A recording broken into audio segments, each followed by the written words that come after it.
ప్రభువైన యేసుక్రీస్తు వారి నామములో ప్రియమైన ఆత్మీయులందరికీ వందనాలు. సిలువలో పలికిన 6వ మాటను మనం ఇప్పుడు జ్ఞానం చేసుకోబోతున్నాం. యోహాను సువార్త 19వ అధ్యాయము 30వ వచనం చదువుకుందాం. యేసు ఆ చెరకను పుచ్చుకుని సమాప్తమైనదని చెప్పి తన తల వంచి ఆత్మను అప్పగించింది. చిన్న ప్రార్థన.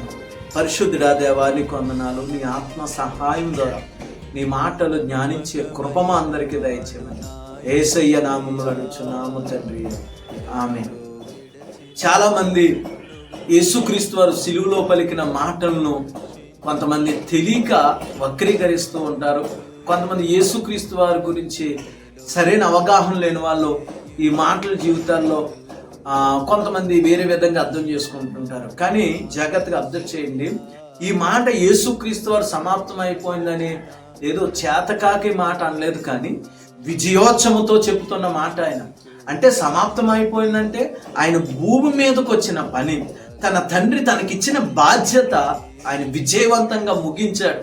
దాన్ని ముగించుకుని ఆయన తండ్రి దగ్గరికి వెళ్ళబోతున్నాడు.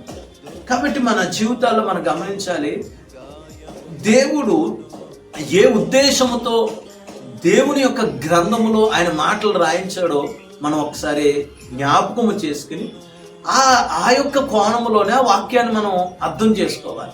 కాబట్టి యేసుక్రీస్తు వారు సమాప్తమైనది అనే దానికి అర్థం ఏంటంటే, ఆయన ఏమిటిని సమాప్తం చేశాడంటే దేవుని చిత్తాన్ని నెరవేర్చడానికి. మొట్టమొదటిగా మనం ఆలోచించినట్లయితే ధర్మశాస్త్రాన్ని దేవుడు దైవజనుడైన మోషే ద్వారా ఈ లోకంలోనికి తీసుకుని రావడం అనేది జరిగింది. కానీ ఆ ధర్మశాస్త్రాన్ని అందరూ కూడా మరి దాంట్లో సఫలీకృత అవ్వలేకపోయారు.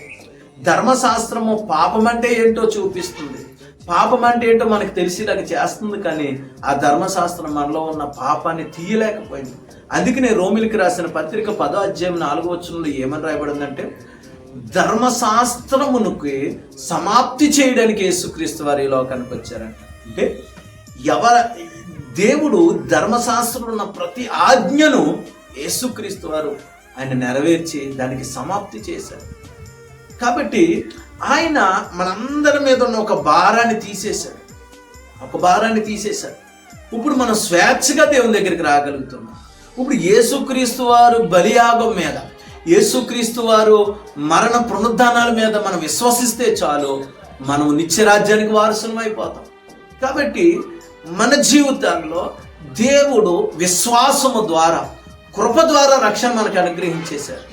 ఒకప్పుడు మన జీవితాల్లో పూర్వకాలంలో చూస్తే పాపాలు పోవడం కొరకు ఎన్నో యజ్ఞాలు, యాగాలు, దాన ధర్మాలు, కర్మకాండలు ఎన్నెన్నో చేసేవారు. కానీ అవి వారి జీవితాల్లో పూర్తిగా పోయేవి కాదు. వారు ఇలాంటి పరిస్థితుల్లో వారు ఎన్నో ప్రయత్నాలు చేసి వేసారిపోయి ఆ పాప జీవితంలో నుండి బయటకు రాలేక, దేవుడిచ్చే ఆ రక్షణ పొందుకోలేక చాలామంది విఫలమైపోయిన వాళ్ళు చాలామంది ఉన్నారు. కాబట్టి యేసుక్రీస్తు వారే మన కొరకు ఈ లోకానికి వచ్చి ఆయన మనందరి పాప నిమిత్తం ఆయన కలువరిశిలో రక్తం కార్చి ప్రాణం పెట్టి మరణించి ఆయన తిరిగి లేచాడు. ఇప్పుడు ఎవరైతే ఆయన బలియాగం మీద విశ్వాసం ఉంచుతారో వారికి ఏ శిక్ష విధి లేదు. రోమిలికి రాసిన పత్రికలు మనం చూస్తాం, ఇప్పటి నుండి యేసుక్రీస్తునందు విశ్వాసం ఉంచే వారికి ఏ శిక్ష విధి లేదు. ఆయన మన పాపాలన్నింటికి సమాప్తం చేసేసాడు. అంటే మనకు పాపం మన మీద ఇంకా బలము లేదా అధికారం చలాయించడానికి లేదు. ఆ బలాన్ని నిర్వీర్యం చేసేసాడు. మరణం అనే ముళ్ళును విరిచేసేసాడు ఆయన. కాబట్టి ఈరోజు ఆయన మన పాపాలకి సమాప్తమై ఉన్నాడు.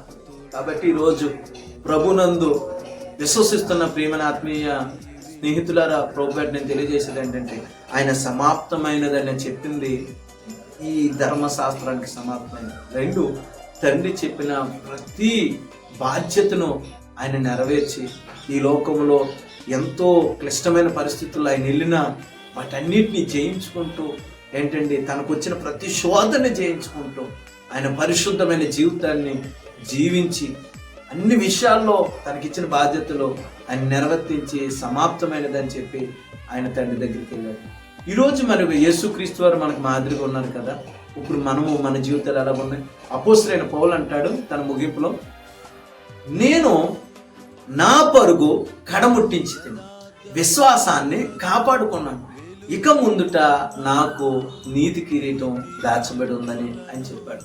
అంటే అపోస్తుడైన పౌలు కూడా యేసుక్రీస్తు వారు చెప్పినట్లుగా ఒక మంచి సాక్ష్య జీవితాన్ని ఆయన చెప్పగలిగాడు. ఈరోజు ప్రభునందు విశ్వసిస్తున్న నీవు నేను మన జీవితాల్లో కూడా ఈ ప్రార్థన చేసుకోవాలండి.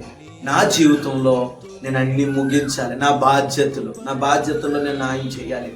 నా తల్లిదండ్రులకి లేదా నా భార్యకి, నా బిడ్డలకి, నా కుటుంబం, సంఘానికి నేను ఎక్కడైతే దేవుడు నన్ను పెట్టాడో అక్కడ నేను నా జీవితాల్లో దేవుడు నాకు ఇచ్చిన బాధ్యతల్లో నేను న్యాయం చేయాలి.